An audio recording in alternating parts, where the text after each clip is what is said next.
ओम शांति।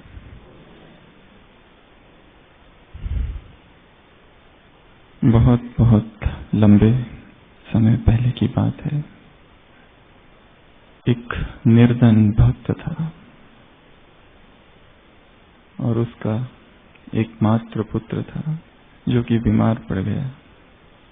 भांति भांति के इलाज कराए परंतु वो ठीक नहीं हो पाया। जब उसका बेटा मरणासन्न था, कोई फकीर उसके द्वार पर आया और उसने कहा, तुम्हारा बेटा ठीक हो सकता है यदि स्वाति नक्षत्र हो,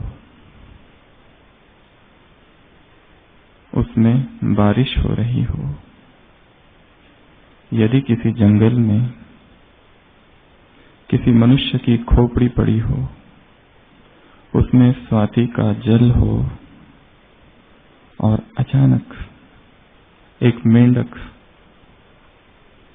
उस जल के पास आ जाए परंतु पीछे से एक सांप आ जाए।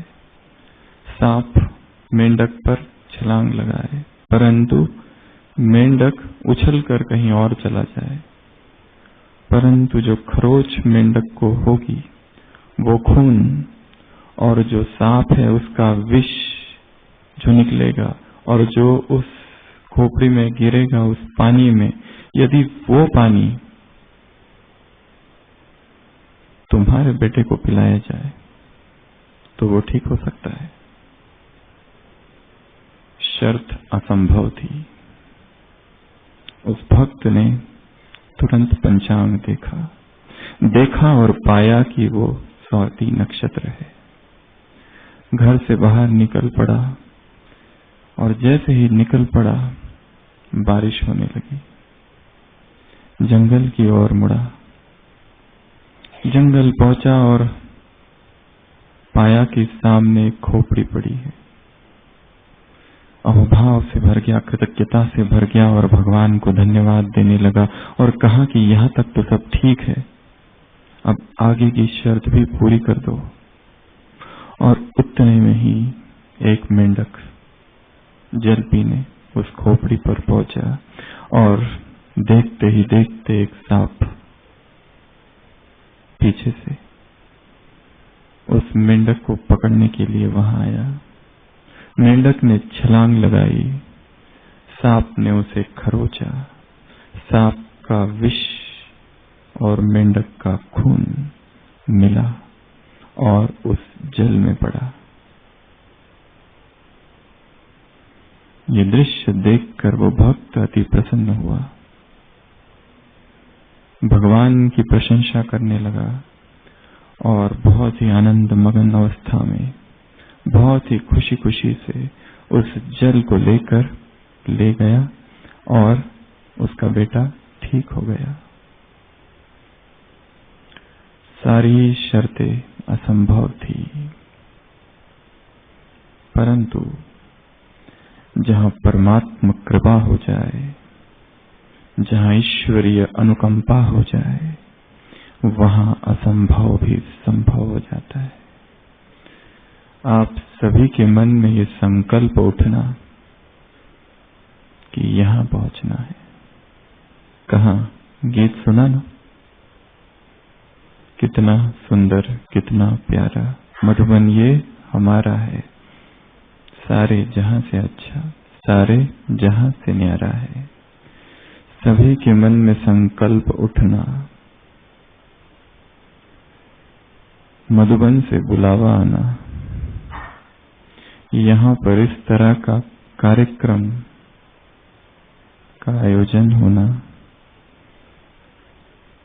सभी तरफ से छुट्टी मिल जाना, ट्रेन का टिकट भी मिल जाना, सारी परिस्थितियां अनुकूल हो जाना और आप सभी यहाँ पहुंच जाना। क्या ये बहुत बड़ा भाग्य नहीं है? क्या ये असंभव नहीं था? परंतु हुआ ना। तो सबसे पहले तो अपने भाग्य को देखो और स्वयं ही स्वयं को क्या करो? शाबाशी दो। वारे मैं और वारे मेरा भाग्य, किस भूमि पर आए हो, कहां पहुंचे हो। इस भूमि को साधारण भूमि समझने की गलती न करना। जिस भूमि पर आप आए हो, इस विश्व की, इस वसुंधरा पर ऐसी भूमि और नहीं। जिस स्थान पर आप पहुंचे हो, इस संसार का सर्वोत्तम तीर्थ है, सबसे बड़ा तीर्थ है। यही तपस्या भूमि है, यही परमात्मा अवतरण भूमि है। ये वह भूमि है जहां पर स्वयं भगवान अवतरित होते हैं। वो कहीं हिमालय पर नहीं आता, वो कहीं किसी और स्थान पर नहीं आता, ना ही किसी काशी में, ना ही किसी मथुरा में, ना ही किसी सारनाथ में, और ना ही किसी जेरूशलम में। ये भूमि जहां आप पहुंचे हो, ये परमात्मा अवतरण भूमि है, परमात्मा मिलन की भूमि है। इस भूमि पर आना कोई व्यक्ति चाहे तो भी खुद नहीं आ सकता। कौन लाता है इस भूमि पर?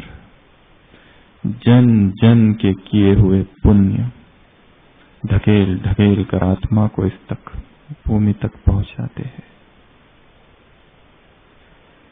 चाहे कोई कितना भी आने का प्रयत्न करे, कितनी ही ट्रेन की रिजर्वेशन करा ले, फ्लाइट की रिजर्वेशन करा ले, परंतु जिसके भाग्य में नहीं है वो यहां नहीं पहुंच सकता। इसके लिए इस भूमि पर पहुंच जाना बहुत बहुत बहुत बड़ा भाग्य है, सौभाग्य है, पद्मा पदम भाग्य है। तो आज जिस विषय पर हम चर्चा करने जा रहे हैं, वो विषय है कौन सा? मुरझाते फूल। और फूल जब मुरझाते हैं तो सबसे ज्यादा दुखी कौन होता है? माली होता है। कौन से फूलों की बात हम करने वाले हैं, और किस माली की बात हम करने वाले हैं, और किस बगीचे की बात हम करने वाले हैं, वो हम सुनेंगे। कौन सा ये उद्यान है, कौन सा ये गार्डन है, कौन सा ये गार्डनर है, और कौन से ये फूल है, कौन से ये पुष्प है। इससे पहले कि हम विषय की शुरुआत करें,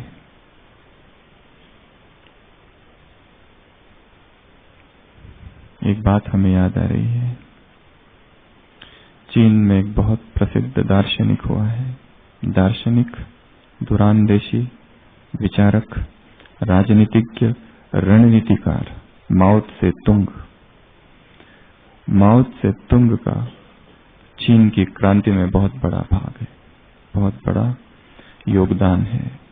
माओ त्से तुंग ने अपनी जन्म आत्मकहानी में एक प्रसंग लिखा है।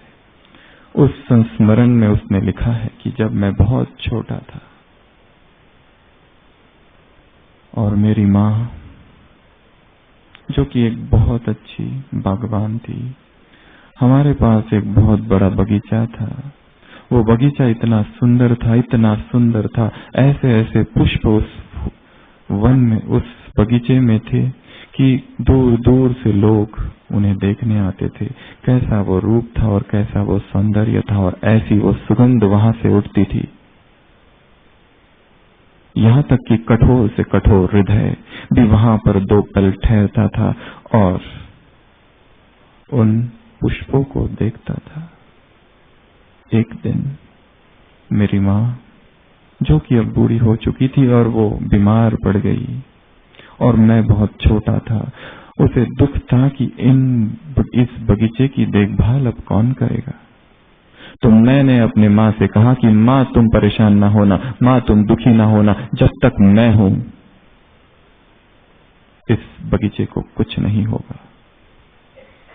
और माओ त्से तुंग लिखता है कि 15 दिन तक मैंने उस बगीचे की देख रेख की, एक एक पत्ते की देख रेख की, एक एक फूल की देख रेख की, 15 दिन तक, सुबह से लेकर रात तक, क्योंकि माँ को वचन दिया था।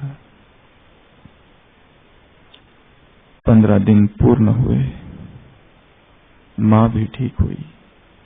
माँ बाहर आई और देखती है तो क्या, सारे ही वृक्ष, सारे ही पौधे मुरझा गए हैं। देखती है कि एक एक फूल कुंभला गया है, एक एक पौधा उदास है, और छाती पीट पीट कर रोने लगी और कहने लगी, माँ से तूने ये क्या कर दिया। माँ से खुद भी रोने लगा, उसे भी नहीं समझ में आ रहा है कि मैंने ये क्या कर दिया। उसने कहा, माँ मैंने तो एक एक फूल से प्यार किया, एक एक पत्ते से प्यार किया, एक एक फूल को चूमा और एक एक पत्ते को चूमा, फिर भी ऐसा क्यों हुआ, मुझे ही समझ में नहीं आ रहा है। माँ ने क्या कहा, और क्या किया तुमने। उसने कहा, मैंने एक एक पत्ती के धूल को झाड़ा, एक एक फूल पर जो धूल बैठती थी उसको झाड़ा, परंतु फिर भी ऐसा क्यों हुआ, मुझे नहीं समझ में आ रहा। क्या हुआ होगा?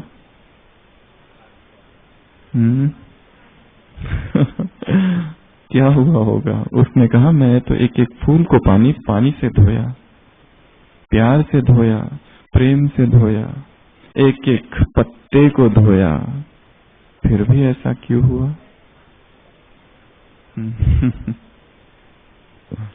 माँ भी हंसने लगी, कहने लगी कि बेटे,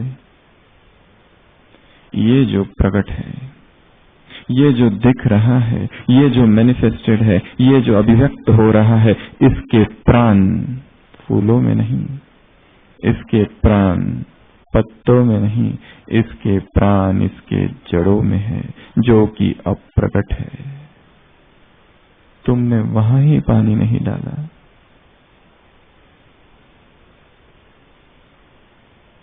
फूलों के प्राण जड़ों में है। मनुष्य जीवन में जो करता है, उसके प्राण उसकी चेतना में है। जो हम बाहर है, जो बाहर कर्म हो रहा है,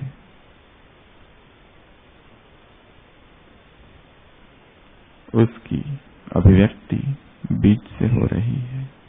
बीज चेतना है।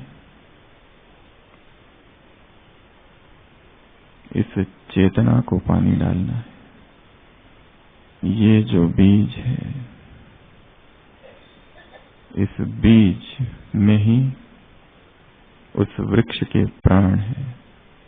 जब तक इस बीज को पानी नहीं डालेंगे और इस बीज को पोषित नहीं करेंगे, वो बीज पल्लवित नहीं होगा, अंकुरित नहीं होगा। हम आज बात करेंगे जीवन की इस बगिया की।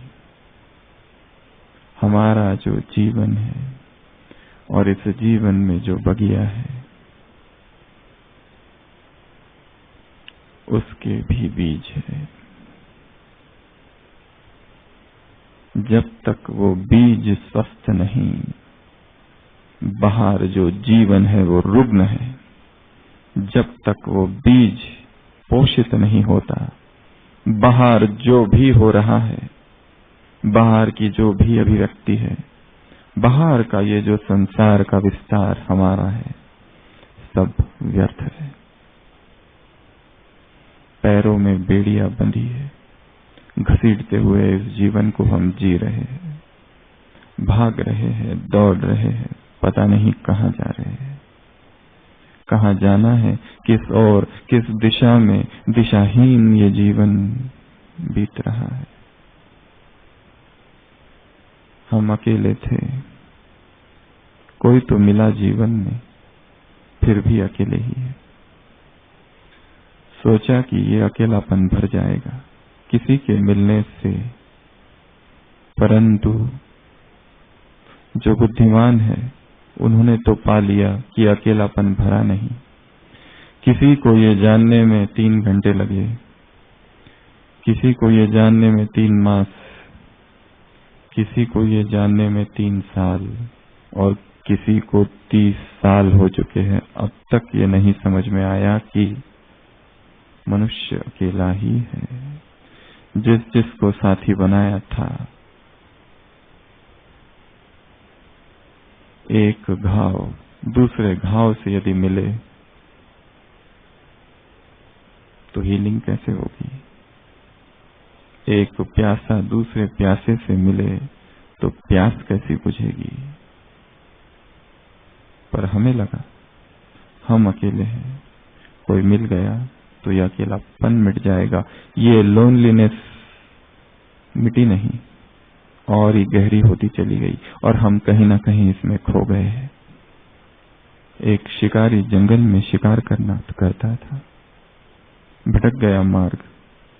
3 दिन जंगल में भटकता रहा, कोई नहीं मिला, कोई मनुष्य नहीं मिला, परंतु और ही भयभीत जंगली जानवर। और अचानक चौथे दिन आनंदित हो उठा जब देखा एक दूसरा व्यक्ति पेड़ के पास बैठा हुआ है। भागकर उसके पास गया और कहा कि मुझे कोई व्यक्ति नहीं मिल रहा है, तुम मिल गए। बहुत खुशी हुई। उसने कहा मुझे भी बहुत खुशी हुई, क्योंकि मैं भी भटका हुआ हूं। और दोनों ही बहुत खुश हो गए। जीवन में दोनों ही अकेले थे और अभी अचानक जीवन में आनंद आ गया, और थोड़े समय के बाद फिर सोचने लगे, परंतु फिर भी तो हम भटके हुए ही हैं। जब तुम अकेले थे तब भी तो तुम भटके थे और मैं भी भटका था, अब हम दोनों ही भटके हुए हैं। जिसे संसार विवाह कहता है। जीवन की इस अनंत दौड़ में कितने ही साथी मिले, पर हम कहीं ना कहीं अकेले ही रह गए, या फिर अकेले ही थे। भ्रम हुआ कि नहीं है, सोचा कि कोई है, पर था नहीं। भास था, सुख का भास था।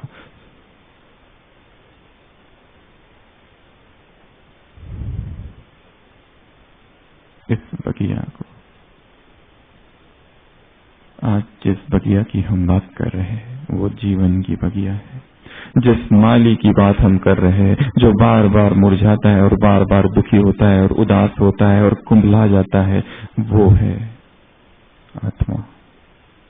इस देह में जो चेतना है, जो मैं स्वयं हूँ, जो यहाँ पहली बार आए हैं, उन्होंने अपना परिचय यहाँ पाया होगा। जो पुराने हैं उन्हें तो पता ही है, पर जो पहली बार आए हैं उन्हें अपना ही परिचय हुआ होगा इस माली का। जीवन बगिया है, जीवन वो उद्यान है, आत्मा वो माली है। फूल कौन से? ऐसे वो कौन से फूल हैं, जैसे ही वो मुरझाते हैं माली उदास होता है, माली कुंठित होता है।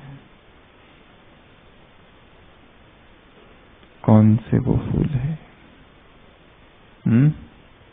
कौन से वो फूल हो सकते हैं? हम तो माली हैं, हम माली हैं। बगिया जीवन है, फूल कौन से हैं? इस विषय को कई तरह से, कई सारी दृष्टिकोण से देखा जा सकता है, परंतु हम आज जिस दृष्टिकोण से देख रहे हैं वो कोई एक भिन्न है।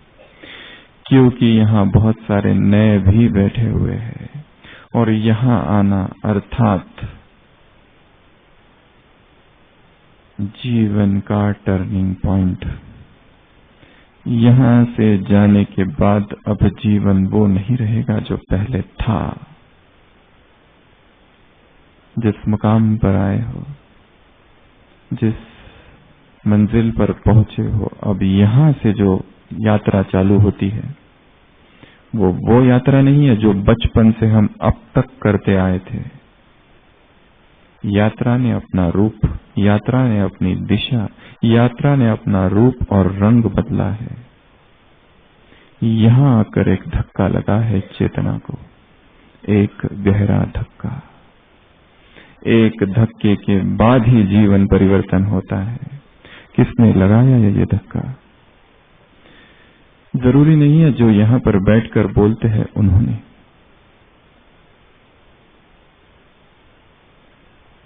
यहां के वातावरण में एक अलौकिक जादू है। शुद्ध संस्कृति का यह द्वीप है।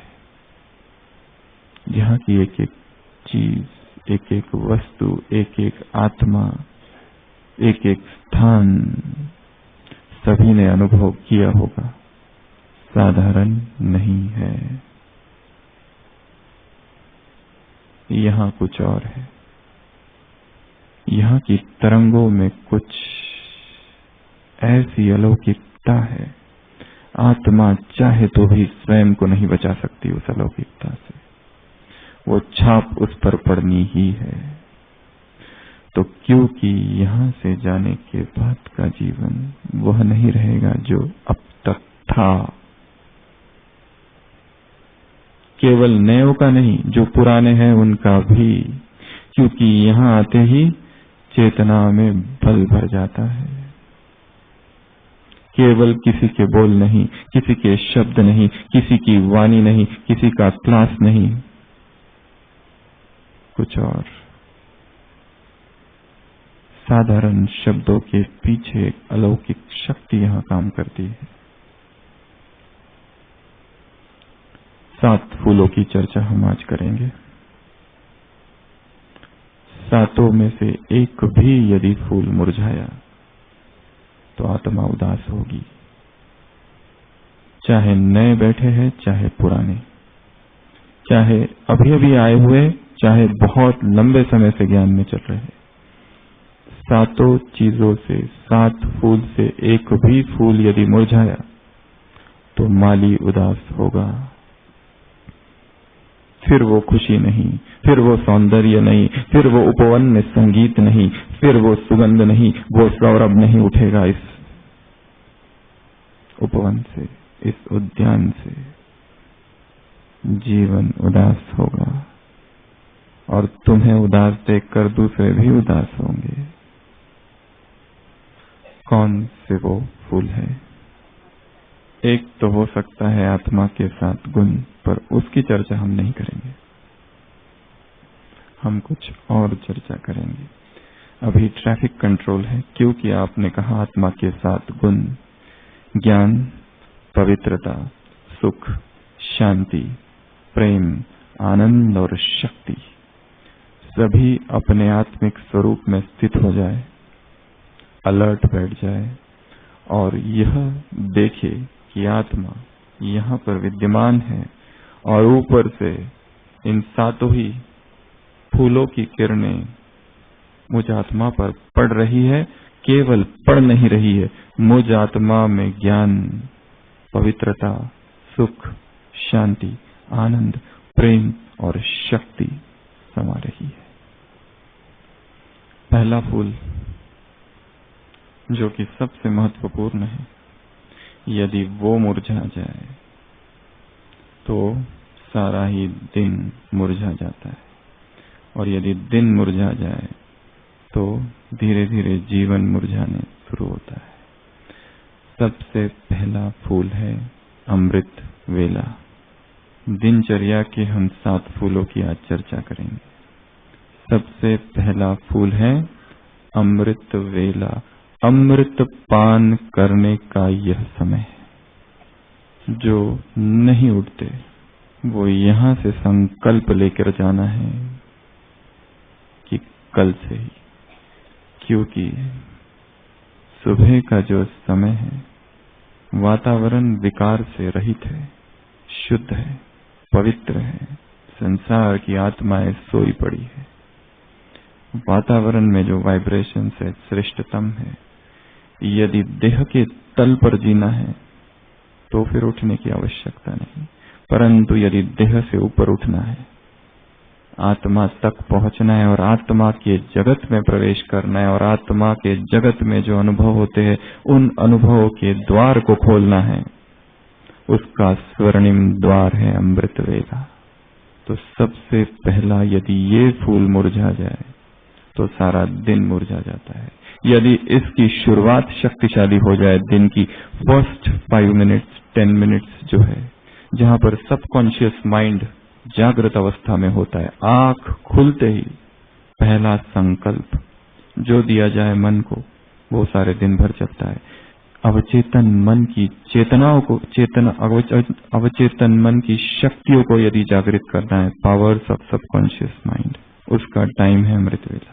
जो भी श्रेष्ठ संकल्प यदि दिया जाए, यदि जीवन में जो परिवर्तन लाना है वो हम संकल्प करें, तो स्वतः ही वो जीवन में आने लगेगा। तो जो नहीं करते हैं, या समय से नहीं करते, या कभी समय पर करते और कभी नहीं करते, या कभी करते तो है रोज परंतु उसमें नींद का समावेश है, शक्ति रूप नहीं है, जागरण की अवस्था नहीं है, अपने इस बात को चेक करें। बहुत समय पहले मधुबन में एक बार जस्टिस कृष्णा अय्यर आए थे। अभी अभी उन्होंने शरीर छोड़ा 2014 में। जस्टिस कृष्णा अय्यर लगभग 100 किताबें उन्होंने ली है, पद्म विभूषण प्राप्त। इंद्रप्रस्थ है यहाँ पर मधुबन में, शांति स्तंभ जो है सामने बिल्डिंग बनी है इंद्रप्रस्थ, वहां वो रुके थे। और इसी यज्ञ के एक बहुत वरिष्ठ भाई जिनका नाम जगदीश भाई जी था, उन्हीं के कमरे के बाजू में थे। जगदीश भाई ने अपने संस्मरण में लिखा है कि मैंने देखा कि जस्टिस कृष्णा अय्यर सुबह 2 बजे उठ जाते हैं। क्यों? क्योंकि उन्हें लिखना होता है। क्यों? क्योंकि उन्हें किताबें लिखनी होती है। जबकि वो मधुबन में आए थे, कल्चरल प्रोग्राम था, बीच से छोड़ के आ गए, क्योंकि उन्होंने अपने जीवन का ही ये नियम बना दिया था। वो ना तो ब्रह्मा कुमारी से जुड़े थे, परंतु जीवन ही ऐसा डिसिप्लिन था कि उठना है मतलब 2 बजे ही उठना, और सोने का टाइम फिक्स था। चाहे कुछ भी हो जाए वो पार्टी छोड़कर आ जाएंगे, पर 10 बजे सोना मतलब 10 बजे सोना। इतना अपने नियमों पे पक्के थे। यहाँ पर मधुबन में इंद्रप्रस्थ में जब आए थे तब यहाँ की दिनचर्या भी जैसी उनकी घर की दिनचर्या थी वैसी ही थी। जो भी महान कार्य होते हैं उनके लिए नियम, संयम, मर्यादाओं की आवश्यकता है। बिना उसके ये कार्य नहीं हो सकते। ऊपर से व्यक्ति का जो जीवन दिख रहा है, अंदर क्या है? आज सुबह आपने आज ही सुनी ना ब्रह्मा बाबा की जीवन कहानी। मनमोहिनी दीदी सुनाया करते हैं कि बाबा एक बार थोड़े अस्वस्थ थे, डॉक्टर ने कहा था शुगर बढ़ गई है और बीपी भी कम ज्यादा हो रहा है, बाबा आपको रेस्ट करने की आवश्यकता है, अमृत वेले आप नहीं उठो। तो मनमोहिनी दीदी और बाकी सारी बड़ी बहनें बाबा के पास गई और बाबा को बहुत समझाया, बाबा नहीं माने।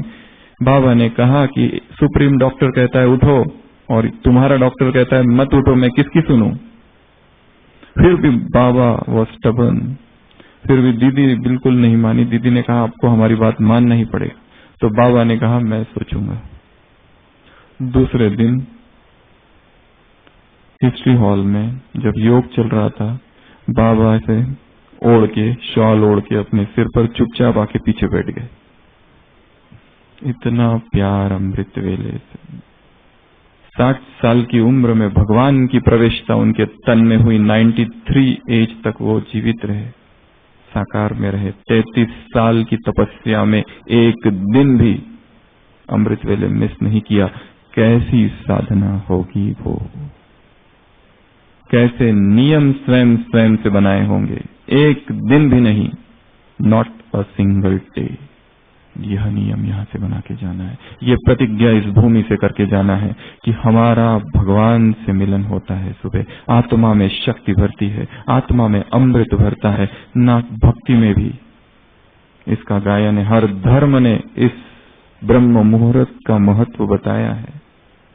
सुबह का प्रहर, प्रभात, भगवान को याद करने का ये समय है, सिमरन करने का समय है। कबीर ने जिसे सुरती कहा, सुरती का यह समय है। नानक ने जिसे सुरती कहा। तो सबसे पहला फूल, समय हमारे पास कम है, फूल ज्यादा है। दूसरा, तो सभी पक्का करके जाएंगे यहां से। उसके लिए योग कैसे किया जाए और क्या करना चाहिए योग में, सेवा केंद्र पर जाकर विस्तार से सीखा जा सकता है। दूसरा नियम, ज्ञान स्नान। दूसरा जो फूल है, यदि वो मुरझाया तो भी जीवन सारा दिन मुरझा जाएगा, वो है ज्ञान स्नान।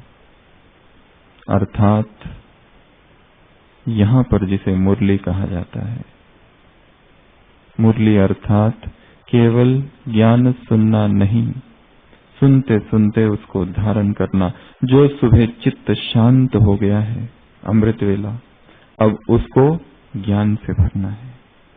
पता नहीं कौन सी ज्ञान की पॉइंट हमारे कितने ही समय का जो प्रश्न था, समस्या थी, उसका हल लेकर आ जाए। ऐसी कोई ना कोई टचिंग हो जाए वहां बैठे बैठे कि जो हमें समझ नहीं आ रहा था कैसे किया जाए, और अचानक ऐसी बात चल जाए जिसका शायद संदर्भ भी ना हो, पर उसमें हमें हमारे प्रश्न का उत्तर मिल जाए। तो दूसरा जो फूल है वो कौन सा है? ज्ञान स्नान करना, अर्थात मुरली सुनना।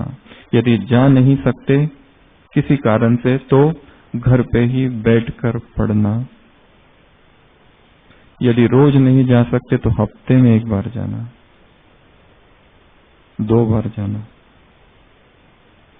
ये नियम यहां से पक्का करके जाना है। और केवल पढ़ना नहीं, उसको पढ़ते पढ़ते ही धारण करना अपने अंदर, उसकी मुख्य मुख्य पॉइंट्स निकालना, उसके ऊपर मनन करना। ज्ञान से केवल व्यक्ति शक्तिशाली नहीं होता है, परंतु ज्ञान के चिंतन से और मनन से और अध्ययन से, उसकी गहराई में जाने से।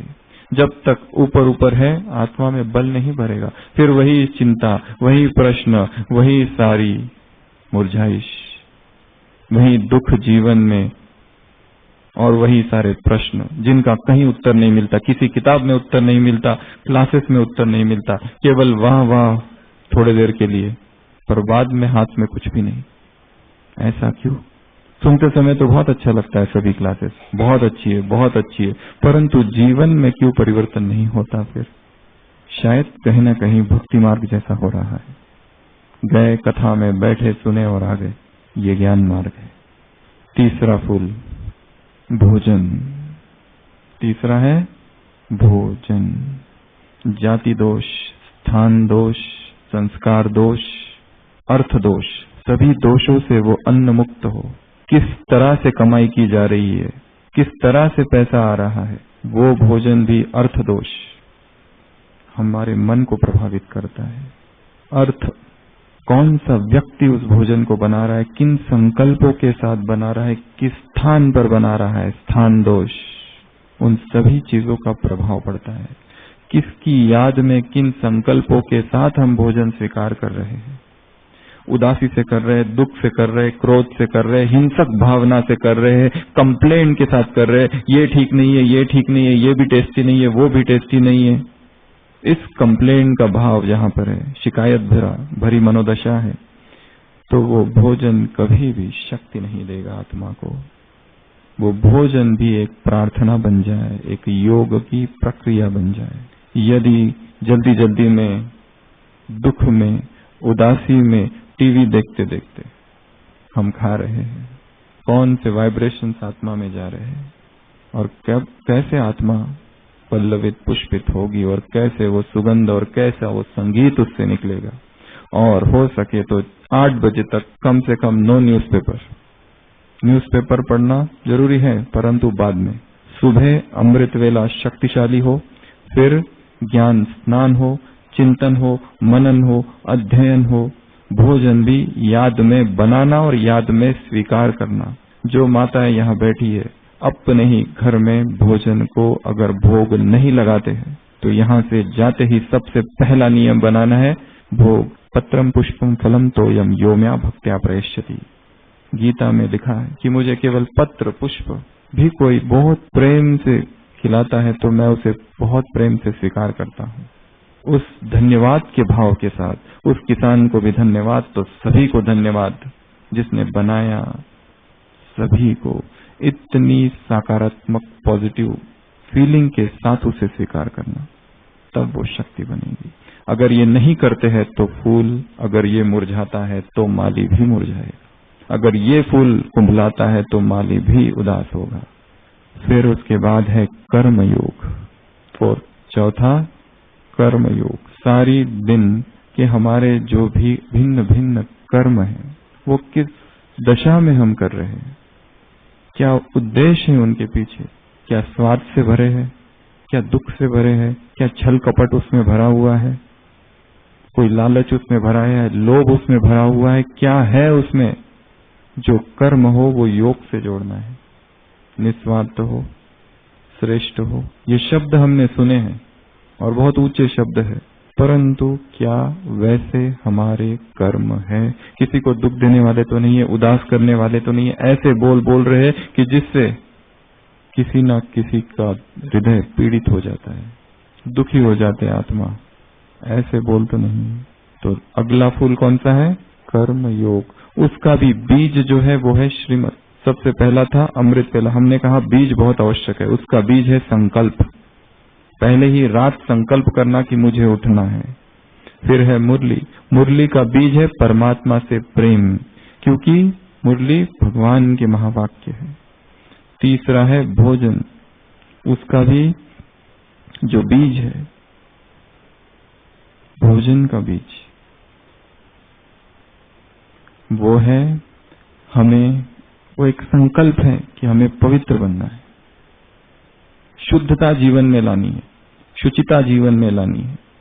कर्मयोग, कर्मयोग जो है उसका भी जो बीज है कि हमें खुश रहना है, ऐसा कुछ नहीं करना है दिन में जिससे हम दुखी हो जाए या दूसरे दुखी हो जाए, ऐसी कोई भी चीज नहीं करनी है।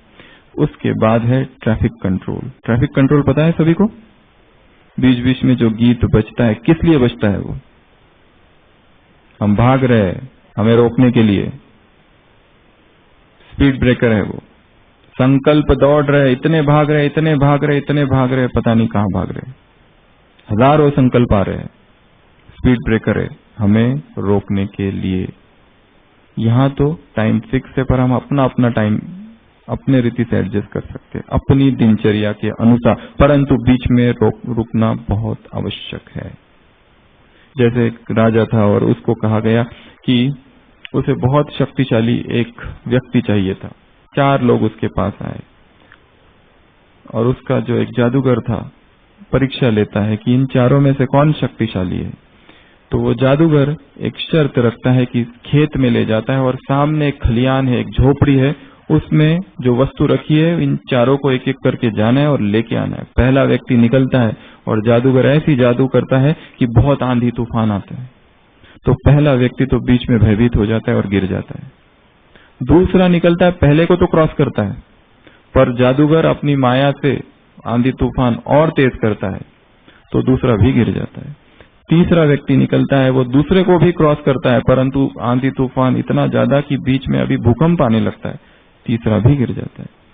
चौथा जो व्यक्ति है वो निकलता है बहुत धैर्यता पूर्वक, पहला जो गिरा हुआ है उसको क्रॉस करता है और कहता है I am all right till now, अब तक मैं ठीक हूं, फिर आगे बढ़ता है। दूसरे को क्रॉस करता है, फिर कहता है I am all right till now, उसको क्रॉस करके फिर आगे जाता है और थोड़ा डरता है, पता नहीं क्या होगा। तीसरा दिखता है, उसको क्रॉस करता है, कहता है I am all right till now, फिर जाता है और पहुंच जाता है वहां तक। झोपड़ी में घोड़ा होता है, घोड़े में बैठ के वापस आता है। जादूगर का जादू पूरा होता है। राजा पूछते हैं तुम लेकर आ गए? वो कहते हैं हाँ। तो बोलते तुम अब कैसे हो? वो कहते हैं I am all right till now. दिनचर्या में ट्रैफिक कंट्रोल अर्थात अब तक मैं ठीक हूं, अब तक जो हुआ वो ठीक चल रहा है। स्वयं की checking, I am all right till now. सीधा रात को चेकिंग नहीं, बहुतों से झगड़े कर लिए और फिर सीधा रात में चेकिंग हो रही है, ठीक किया या खराब किया, क्या किया पता नहीं। तो ये जो चेकिंग हो, क्या हो?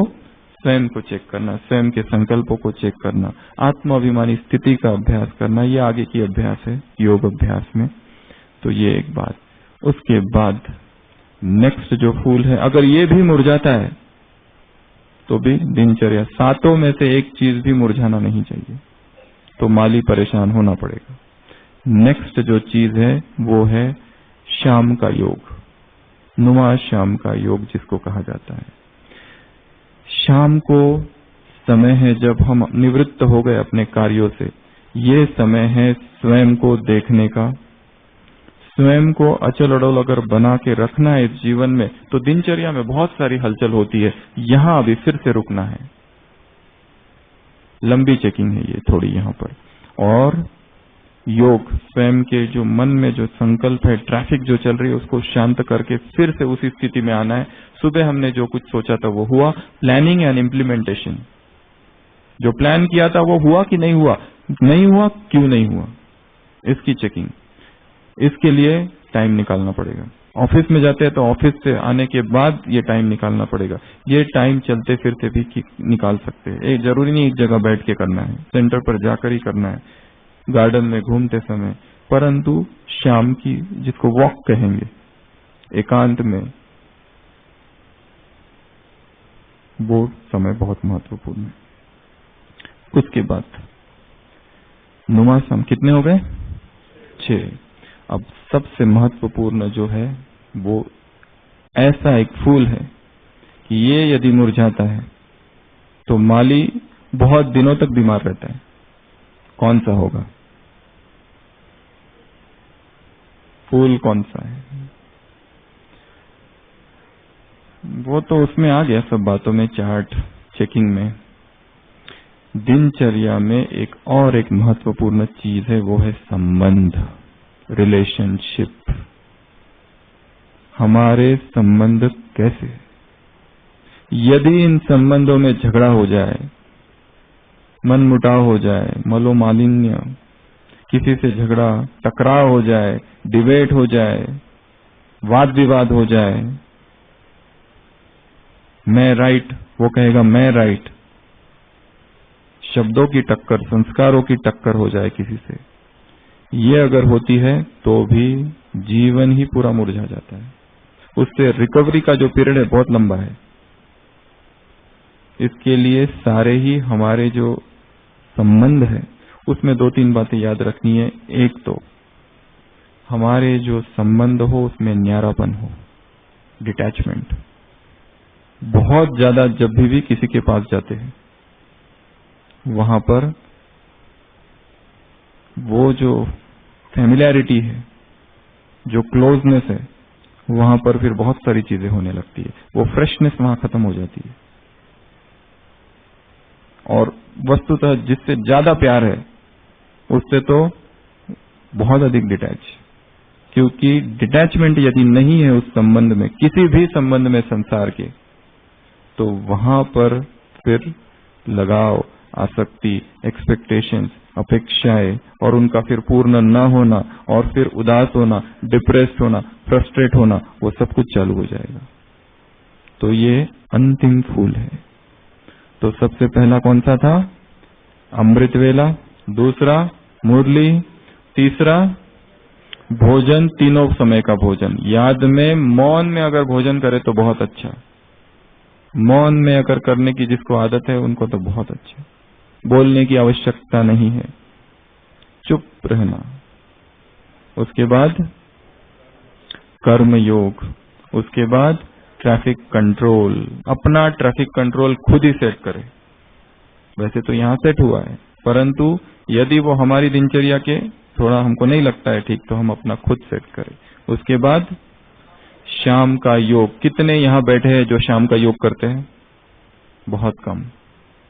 शाम का योग चालू करना है। जो आनंद सुबह आता है वही शाम को भी आना चाहिए। जो अशरीरीपन की अनुभूति, जो परमात्मा प्रेम की अनुभूति सुबह होती है, वो भी शाम को भी होनी चाहिए। और रोज, ऐसा नहीं कभी कभी, रोज नुमा शाम का योग। वहां पर भी वही आनंद से आत्मा भर जाए जो सुबह भर जाती है, वही संगीत उसमें आ जाए। और अंतिम था संबंध। तो संबंध में मिठास, संबंध में मधुरता, संबंध में शुभ भावनाएं, शुभ कामनाएं, और एक महत्वपूर्ण चीज संबंध में साक्षीपन, संस्कार मिलन, शुभ भावनाएं, संस्कार मिलन।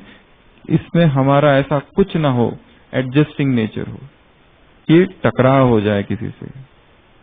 क्योंकि अगर टकराव हो गया तो सब खत्म हो जाता है। फिर योग भी गया, सब गया, फिर बस वही आत्मा सामने दिखती रहती है और कुछ नहीं दिखता है। इसके लिए एक सूक्ष्म अभ्यास है अमृत वेला। कुछ कुछ आत्माओं को माफ कर दो और कुछ कुछ आत्माओं से माफी मांग लो और स्वयं को हल्का कर दो। इतनी ये 7 फूल है, सातों ही फूल के ऊपर फिर से चिंतन करना है और इस मधुबन भूमि में ये संकल्प करके जाना है कि एक भी फूल को मुरझाने हम नहीं देंगे। ये एक एक फूल बहुत बड़ी बड़ी साधना है, वास्तव में इतना आसान नहीं है, साधना है। तो आज की इस चर्चा के अंत में हम एक छोटी सी कहानी कहेंगे और इस चर्चा को अंत करेंगे। किसी एक राजा के 3 पुत्र थे और उसको अपना राज्य का उत्तराधिकारी किसी को बनाना था। राजा अभी बहुत बीमार था, तो उसने एक परीक्षा लेने की सोची। परीक्षा ऐसी ली कि तीनों से कहा कि तीनों के अलग अलग महल है और बहुत बड़े बड़े महल है। उनको कहा ये 100 सिक्के ले लो और ऐसी चीज से अपने घर को भर दो, अपने महल को, इन 100 सिक्कों से शाम तक। तो पहला जाता है, वो सोचता है इतना बड़ा महल 100 सिक्के में क्या होगा, कैसे भरूं। वो सोचता है कि मैं इनको धन से भरता हूं, पर 100 से तो नहीं होगा, तो इसको जुआ खेलने जाता है ताकि और धन मिल जाए और भर दूं। पर जैसे कि अक्सर होता है, वहां जाने वाला जो सोच के जाता है वो होता नहीं है कभी। तो जाता है और जो है उसके पास उसको भी हार के आ जाता है। तो कहां से कुछ भरेगा, वो तो खाली ही रह जाता है। दूसरा जो जाता है वो सोचता है इतना बड़ा महल कैसे मैं भरूं और इतने कम पैसों में। वो सोचते हैं हाँ एक हो सकता है, जो कूड़ा करकट मिलता है बाहर बहुत सस्ता होता है, उससे भरेंगे तो शायद भर जाएगा, क्योंकि शर्त है कि महल भर जाए। तीसरा भी जो बेटा होता है वो क्या करता है वो हम आगे देखेंगे। तो जब तीनों ही भर जाते हैं और शाम को राजा पूछता है क्या हुआ, और सबसे पहले के महल के सामने जाते हो तो देखता है कि महल खाली है, जो दिया था अब वो भी नहीं रहा उसमें। दूसरे बेटे के पास जाते हैं तो देखता है कि इसमें तो दुर्गंध आ रही है, इतना दुर्गंध से भरा पड़ा है वो महल। और तीसरे के महल के पास जब जाते हैं तो देखता है सुगंध आ रही है और एक दिव्य आलोक है। उसने अपने महल को प्रकाश से भरा था, दिए से भरा था, पुष्प से भरा था, अगरबत्ती से भरा था। इस जीवन के महल को स्वयं को देखना है, हमने किससे भरा है। अपने जीवन ग्रह को अगर देखने के बाद लगे ये खाली तो नहीं रह गया, कुछ भी नहीं है उसमें, ऐसा तो नहीं है। एक साइंटिस्ट ने बहुत अच्छा लिखा है, I have spent my life in atoms and molecules, but towards the end of my life I think life has slipped through my fingers. सारा जीवन खोज करता रहा एटम क्या है, मॉलिक्यूल क्या है, और जीवन के अंत में पाता हूं कि जीवन तो निकल गया उंगलियों से, कुछ पाया ही नहीं, वैक्यूम। क्या पाया? ऐसा तो हमारी अवस्था नहीं है कि जीवन खाली के खाली रह गया, या फिर ऐसे तो हम नहीं कि जीवन को दुर्गंध से भर दिया है, ईर्ष्या है, द्वेष है, काम है, क्रोध है और विकार है और नकारात्मक भाव से भरे हुए, किसी के प्रति घृणा है, किसी का बदला लेने की इच्छा थी, नहीं हो पाया, इसलिए दबी दबी वो भावना अभी भी है। मिल जाए सामने से तो ले भी लेंगे किसी न किसी रूप से। कहीं ऐसा दुर्गंध तो नहीं भरा है, या फिर हमने अपने जीवन को प्रकाश से भरा है। अब जिस महल में आप सभी आए हो, ये सृष्टि का सबसे सुंदर महल है, शीश महल है ये। इस शीश महल में आकर अपने जीवन को उसी आलोक से और उसी आभा से और उसी प्रकाश से भरकर यहां से जाना है, ताकि वो प्रकाश विश्व को प्रकाशित करे, ताकि वो संगीत ऐसा निकले कि आसपास जो भी उस महल के संपर्क में आए सभी झूमने लगे और गाने लगे, और वो सौरभ ऐसा निकले इस महल से कि आसपास की दुर्गंध भी समाप्त हो जाए। ओम शांति।